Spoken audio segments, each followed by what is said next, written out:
we have to, kailangan maging nakakadiri yung korupsyon. Kailangan hindi siya maging katanggap-tanggap. I think unfortunately through the years, that's really what's happened. It's become accepted.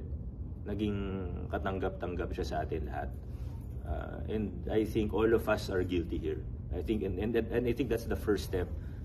If we want to fix this, kailangan aminin natin na at some level, all of us are guilty here. Hindi ibig sabihin may natanggap tayo. Pero ibig sabihin at some point, hinayaan natin na pumayag tayo na naging perception natin or thinking natin na hindi, ganyan talaga. Pag politiko, talagang yayaman yan. Pagka mayor na, talagang yayaman yan. Ganun talaga. Parang naging accepted siya kahit magtanong tayo sa ordinaryong tao, mag-random survey ka, tanungin mo siguro, ang politiko ba yung mayaman? Karamihan sasabihin, oo naging accepted I think that's the first step. We have to challenge that thinking, challenge that system, challenge that culture.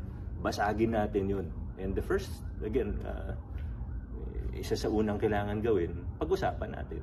Hot topic now online is yung mga vloggers, social media influencers, content creators na nagfa-flaunt ng wealth nila and then apparently connected pala sila sa isang contractor. Do you think that should be frowned upon? Or at least, should we build a mindset na kapag nakita tayo ng, wow, sobrang yaman, dapat ba may instant instinct na tayong ma-develop na saan muna galing?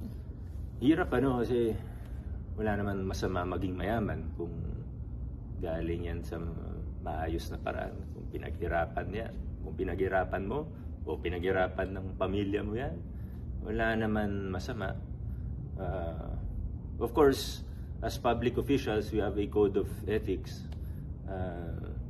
Ostentatious display of wealth is also not good regardless of the source.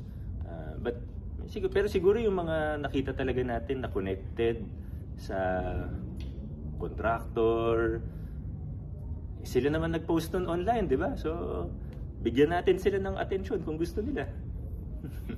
Pero as you mentioned, medyo accepted na nga na instead na i-question kung saan galing to, parang...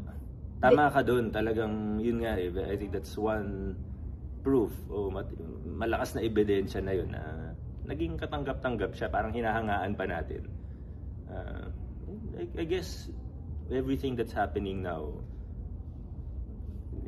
for the better. I think it's all for the better. Papaisip na tayo ngayon, di ba? Pag may nakita na tayo, pinagmamalaki yung travels, luxury cars, nasa yate nagpa-party. Kahit na hindi pa nagtatrabaho. Ngayon, papaisip tayo. Papaisip na tayo. Kasi ako marami naman akong kakilalang mayayaman, may malalaking negosyo, pero hindi naman ganun.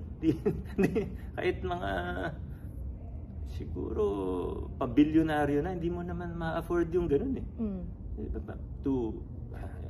without mentioning specifics, yung mga ibang nakikita natin even on social media, parang imposible